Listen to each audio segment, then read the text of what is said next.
ভারতের কূটনৈতিক এবং অর্থনৈতিক সম্পর্ক আরও শক্তিশালী করার লক্ষ্য নিয়ে ইউরোপ সফর শুরু করলেন প্রধানমন্ত্রী নরেন্দ্র মোদী।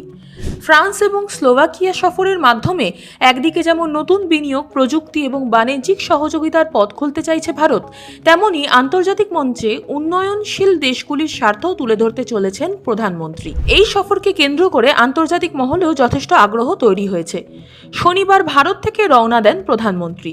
তার প্রথম গন্তব্য ফ্রান্স। সেখানে ফরাসি প্রেসিডেন্ট ইমানুয়েল ম্যাক্রোর সঙ্গে একাধিক গুরুত্বপূর্ণ বৈঠকের পাশাপাশি অংশ নেবেন বিভিন্ন প্রযুক্তি ও উদ্ভাবন সংক্রান্ত কর্মসূচিতে।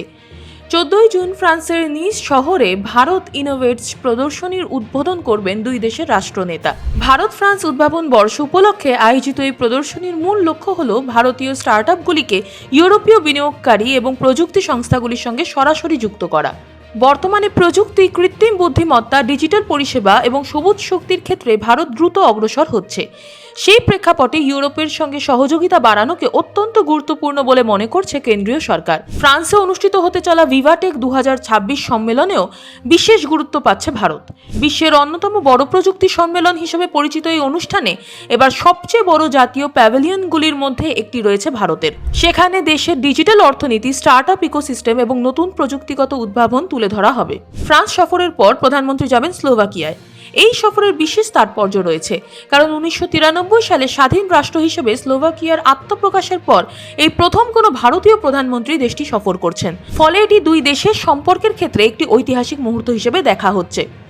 স্লোভাকিয়ার প্রেসিডেন্ট পিটার পেলেগ্রিনি এবং প্রধানমন্ত্রী রবার্ট ফিকোর সঙ্গে বৈঠকে শিল্প, বিনিয়োগ, উৎপাদন এবং পরিকাঠামো উন্নয়ন নিয়ে আলোচনার কথা রয়েছে। মধ্য ইউরোপে ভারতের উপস্থিতি বাড়ানো এবং ইউরোপীয় বাজারে প্রবেশের নতুন সুযোগ তৈরি করাই এই সফরের অন্যতম লক্ষ্য।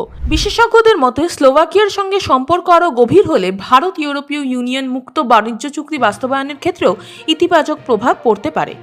এই সফরের আরেকটি গুরুত্বপূর্ণ অংশ হল G7 শীর্ষ সম্মেলনে ভারতের অংশগ্রহণ। 16 ও 17 জুন ফ্রান্সের এভিয়ানে অনুষ্ঠিত হবে এই সম্মেলন। টানা অষ্টমবারের মতো G7 বৈঠকে আমন্ত্রিত হয়েছে ভারত। যদিও ভারত G7 এর সদস্য নয়, তবুও বিশ্বের অন্যতম বৃহৎ অর্থনীতি এবং কৌশলগত শক্তি হিসেবে ভারতের উপস্থিতি এখন অত্যন্ত গুরুত্বপূর্ণ বলে বিবেচিত হয়। G7 সম্মেলনে প্রধানমন্ত্রী মোদী উন্নয়নশীল দেশগুলির অর্থনৈতিক চাহিদা, জলবায়ু অর্থায়ন, প্রযুক্তিগত বৈষম্য এবং বৈশ্বিক অর্থনৈতিক সংস্কারের বিষয়গুলি তুলে ধরতে পারেন বলে মনে করা হচ্ছে। বিশেষ করে গ্লোবাল সাউথ বা উন্নয়নশীল বিশ্বের দেশগুলির কণ্ঠস্বর হিসেবে ভারতকে প্রতিষ্ঠিত করার চেষ্টা দীর্ঘদিন ধরে করে আসছে নয়াদিল্লি।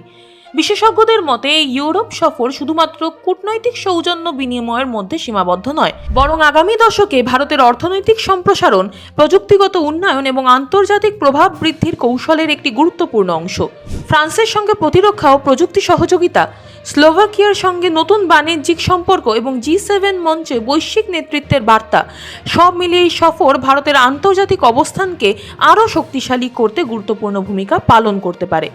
এখন নজর ফ্রান্স এবং স্লোভাকিয়ায় অনুষ্ঠিত বৈঠকগুলির দিকে।